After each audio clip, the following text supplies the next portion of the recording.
सभी शिक्षक साथियों को मेरा नमस्कार। जैव विविधता धरोहर और प्राकृतिक संसाधनों के प्रति युवा एवं शिक्षण समुदाय में जागरूकता लाने के उद्देश्य से राज्य जैव विविधता बोर्ड प्रतिवर्ष एक क्विज कंपटीशन का आयोजन करता है, जिसमें हाई स्कूल और हाई सेकेंडरी के बच्चे जो है वो सहभागिता कर सकते हैं।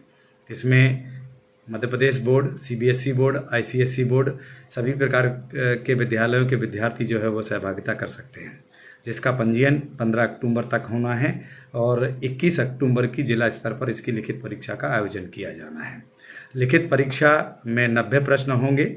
प्रत्येक प्रश्न जो है वो 1 नंबर का होगा और इसके लिए आपको 60 मिनट मतलब 1 घंटा जो है वो उपलब्ध कराया जाएगा। यह प्रश्न पत्र राज्य जैव विविधता बोर्ड के द्वारा जिला वन मंडलाधिकारी की वेबसाइट पर आएगा। हालांकि पेपर ऐप पर तैयार कराने का जो कार्यक्रम है वो संपूर्ण कार्य जिला वन मंडलाधिकारी का है, लेकिन ये परीक्षा जो है जिला वन मंडलाधिकारी और जिला शिक्षा अधिकारी के संयुक्त तत्वाधान में आयोजित की जाना है। ध्यान रहे, इसमें पहले पंजीयन में सतर्कता बरतना है और दूसरी हिदायत ये ध्यान में रखना है कि इसमें केवल जिला स्तर पर 100 टीमों का पंजीयन करने का लक्ष्य रखा गया है। तो पहले आओ पहले पाओ के आधार पर प्रथम 100 टीमों का पंजीयन इसमें किया जाएगा। दूसरा, आपको ये ध्यान रखना है कि आपके विद्यालय से जिन विद्यार्थियों का आप पंजीयन कर रहे हैं वो सभी विद्यार्थी डिफरेंट क्लास के होना चाहिए। यदि हायर सेकेंडरी विद्यालय है तो कक्षा 9 से लेकर 12वीं तक 4 कक्षाओं में से कोई 3 विद्यार्थियों का चयन आपको करना है। और अगर हाई स्कूल है तो वहाँ 2 विद्यार्थी एक कक्षा के और 1 विद्यार्थी किसी अन्य कक्षा से होगा। उदाहरण के तौर पर अगर आपने कक्षा 10वीं से 2 विद्यार्थियों का चयन किया है तो तीसरा विद्यार्थी 9वीं कक्षा से होना चाहिए। ये आपको सुनिश्चित करना है विद्यालय स्तर पर। अगर बहुत से बच्चे इसमें अपना इंटरेस्ट दिखा रहे हैं तो आप लोग अपने लोकल विद्यालय स्तर पर कोई एक परीक्षा भी आयोजित कर सकते हैं, जिसमें प्रथम आने वाले विद्यार्थियों को आप इसमें चयनित कर लें। लेकिन चयनित करते समय इस बात का ध्यान अवश्य रखें, बच्चों को बता दें कि भाई इसमें सभी तीनों बच्चे डिफरेंट क्लास के रहेंगे। तो ये एक तो पंजीयन में सतर्कता रखना है, दूसरा जो है आपको प्रथम 100 विद्यालयों का इसमें पंजीयन होना है, इस बात को भी आपको सुनिश्चित कर लेना है।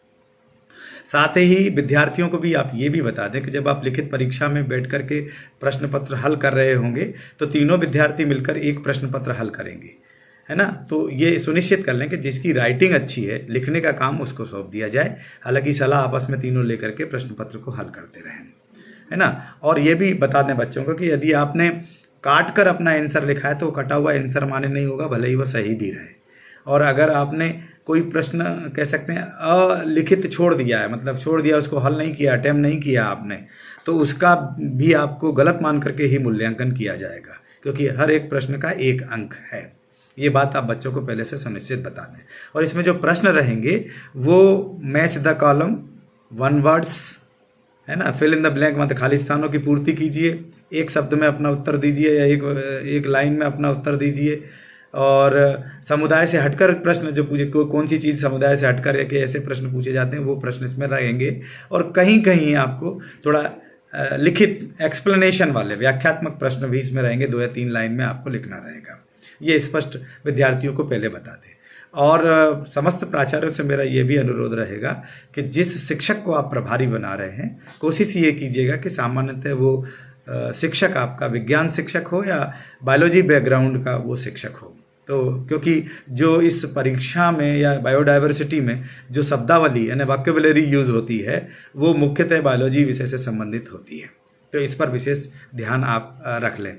और आपको ऑफलाइन पंजीयन करना है। एक रजिस्ट्रेशन फॉर्म आपको सेंड कर दिया गया है, अन्यथा दोनों क्यूज मास्टर, एक दिनेश भदौरिया सर भी हैं जो CM राइज में पदस्थ हैं और मैं स्वयं नंबर 1 स्कूल में पदस्थ हूँ। ऑफलाइन फॉर्म आप मुझसे भी प्राप्त कर सकते हैं और ये ऑफलाइन फॉर्म भरने के बाद आपको उत्कृष्ट विद्यालय नंबर 1 भिंड में जमा करना है ना। वहाँ से फिर आगे की कार्रवाई क्यूज मास्टर के द्वारा की जानी है। और दूसरा, बच्चों को आप पढ़ने के लिए जो सिलेबस पाठ्यक्रम देना चाहते हैं, मैं थोड़ा सा आप लोगों को बताना चाहूँगा। अन्यथा सारा पाठ्यक्रम राज्य जैव विविधता बोर्ड की साइट पर उपलब्ध है, आप वहाँ से भी प्राप्त कर सकते हैं। वहाँ पर लघु वीडियो भी हैं, आप उनको भी देख सकते हैं। ठीक है। अगर आपको जब बच्चों को आप तैयार करा रहे हैं तो बच्चों को तैयार कराने के लिए जो सिलेबस वहाँ से देख लें, अन्यथा थोड़ा सा ध्यान रखें। एक तो इंट्रोडक्शन ऑफ बायोलॉजी के ऊपर भी जो है आपसे इसमें प्रश्न किए जा सकते हैं। जैव विविधता के प्रकार, जैव विविधता के स्तर, मतलब बायोडाइवर्सिटी के जो स्तर हैं, अनुवांशिक प्रजातियां हैं या पारिस्थितिक जैव विविधता है, इनसे संबंधित प्रश्न आपसे पूछे जा सकते हैं। ठीक है। और वैश्विक स्तर में भारत की जैव विविधता का क्या स्थान है, उससे संबंधित भी इसमें प्रश्न पूछे जा सकते हैं। तो बच्चों को तैयार करते समय आप वैसे मटेरियल अगर ये देखा जाए तो एक पंजी जो है वो वेबसाइट पे अवेलेबल है, आप उसको वहाँ से डाउनलोड कर सकते हैं और डाउनलोड करने के बाद अपने विद्यार्थियों को दे सकते हैं पढ़ने के लिए। मेरे हिसाब से मैंने अभी देखा था तो मुझे इंग्लिश वर्जन देखने को मिला। अगर आप चाहें तो उसमें हिंदी वर्जन भी होगा, वो भी वहाँ से डाउनलोड कर लें। अन्यथा मैं स्वयं एक बार और देख करके आप लोगों से संपर्क करूँगा। मेरा ये कहना है कि जितनी जल्दी पंजीयन हो जाएंगे तो अपन 100 विद्यालयों का एक व्हाट्सएप ग्रुप बना देंगे और उसमें बहुत सारा मटेरियल आपको उपलब्ध करा दिया जाएगा कि बच्चों को क्या क्या चीज़ तैयार कराना है। स्पेशली स्थलीय जैव विविधता पर भी आप बच्चों को क्वेश्चन जो है वो कराएं, क्योंकि वन है, कृषि है, वानिकी है, उद्यानिकी है, पशुपालन है, मछली पालन है, समुद्री जैव विविधता है ना, सूक्ष्म जैव विविधता है, वनस्पतिक जैव विविधता है, राष्ट्रीय पशु पक्षी जीव जंतु, प्रादेशिक मतलब राज्य स्तर के जो पशु पक्षी और कह सकते हैं जीव जंतु हैं, उनके बारे में आप इन पे स्पेशली क्वेश्चंस जो है वो तैयार कराएं। चिड़ियाघर है, वन अभ्यारण्य है ना, राष्ट्रीय पार्क हैं, और कौन कौन सी इनकी संभावना, बायोडाइवर्सिटीज़ की जो विशेष संभावना है, कहाँ कहाँ पर अपन किन किन पार्कों पर जो है वर्क कर रहे हैं, इनके ऊपर जो है वो बच्चों से आप क्वेश्चन ज़रूर कराएं। ठीक है ना।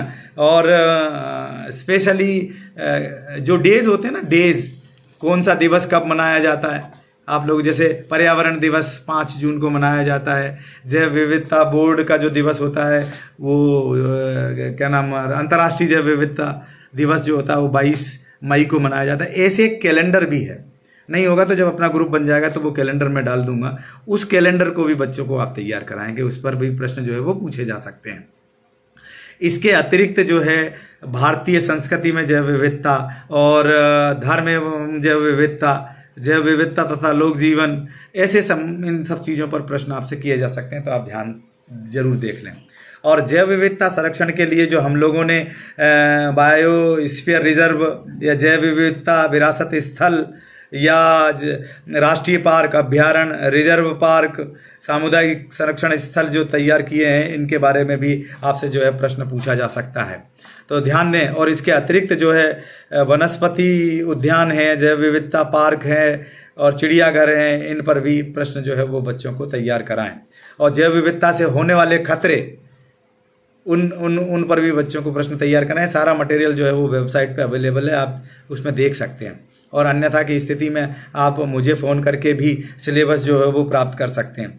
ये होने वाले जलवायु परिवर्तन मतलब बायोडाइवर्सिटी से जो खतरे हैं, उनमें स्पष्ट है कि रहवासियों के लिए अपन जो है भूमि उपलब्ध करा रहे हैं, जंगलों को ख़त्म करते चले जा रहे हैं। जब धीरे धीरे सारे जंगल ख़त्म हो जाएंगे तो एक जैव विविधता पूरी तरह से डिस्ट्रॉय हो जाएगी, तो उसका हमारे ऊपर क्या प्रभाव पड़ेगा, उनको लेकर के भी आप प्रश्न तैयार कराएं, है ना। और इसके अतिरिक्त जो जैव विविधता बोर्ड कौन कौन सी गतिविधियां करा रहा है, उनको लेकर भी बच्चों को प्रश्न तैयार कर। जैसे अभी जैव विविधता बोर्ड के द्वारा एक परीक्षा और ऑर्गेनाइज की जा रही है, आप लोगों को पता होगा, जिसका जिला स्तरीय कार्यक्रम 3 अक्टूबर को रखा गया है, मोंगली उत्सव। तो मोंगली उत्सव क्यों कराया जाता है, उसमें स्पेशली बच्चों को क्या तैयार करने के लिए कहा जाता है, उस सब पर भी आप इन पर प्रश्न कराएं। इसके अतिरिक्त बीज बचाओ कृषि बचाओ यात्रा भी एक जैव विविधता बोर्ड का कह सकते हैं कार्यक्रम चल रहा है। जैव विविधता क्विज कार्यक्रम तो अपन करा ही रहे हैं, वो भी चल रहा है। इसके अतिरिक्त जो है सीड बॉल बीज गणेश एक कार्यक्रम चल रहा है, जैव विविधता लीडरशिप कार्यक्रम चल रहा है, जैव विविधता पंजी का कार्यक्रम चल रहा है। इन पर भी बच्चों को जो तैयार कराएं और मटेरियल सारा का सारा आप जो है उनकी बुकलेट में देख सकते हैं। इसके साथ ही जो जलवायु परिवर्तन है, ग्लोबल वार्मिंग है, ग्रीन हाउस इफेक्ट है, इन पर भी बच्चों को जो है प्रश्न तैयार कराना हम सबकी ड्यूटी बन जाती है, ताकि बच्चे अच्छे से परफॉर्म कर सकें। और जैसे हमने इंस्पायर अवार्ड और पर्यटन में हमारे बच्चों ने एक बहुत अच्छा परफॉर्मेंस भिंड जिले का किया है, ठीक उसी प्रकार से बायोडाइवर्सिटी का भी इस बार होना चाहिए, ऐसी मेरी आप सभी से अपेक्षाएं, उम्मीदें हैं, है ना। और फिर इसके अतिरिक्त जो अपने अधिनियम बने हुए हैं, अपने जो अधिनियम बने हैं अपने संविधान में उनको लेकर के कि जैव विविधता अधिनियम 2002 है, जैव विविधता अधिनियम 2004 है, और अंतर्राष्ट्रीय स्तर पर जैव विविधता सम्मेलन हुआ जो 1993 में, उसको तैयार कराएं। रियो पृथ्वी शिखर सम्मेलन 1992, उस पर भी लेकर के प्रश्न बच्चों को जो है वो तैयार कराएं।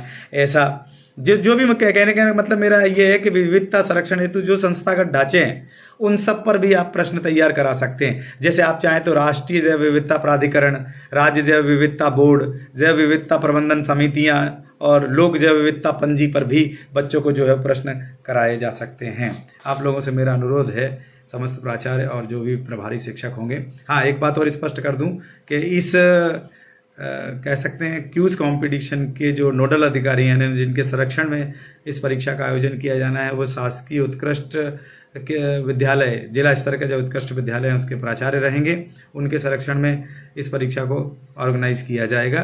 तो आप अपना पंजीयन फॉर्म जो है वो नंबर 1 विद्यालय में जमा कराएं, लेकिन ध्यान रहे पहले आओ पहले पाओ के आधार पर 100 विद्यालयों के पंजीयन का लक्ष्य रखा गया है। तो आप सभी से मेरा अनुरोध रहेगा कि सभी बच्चों को अच्छे से तैयार कराएं, और इस बार हमारे बच्चे यदि प्रदेश स्तर पर अपना नाम करें तो बहुत खुशी होगी। जिला स्तर पर 3 टीमों का चयन इसमें होगा लिखित परीक्षा में, प्रथम द्वितीय और तृतीय, है ना। उनको गोल्ड मेडल, रजत मतलब सिल्वर और कांस्य यानी ब्रॉन्ज मेडल और प्रमाण पत्र रखा गया है।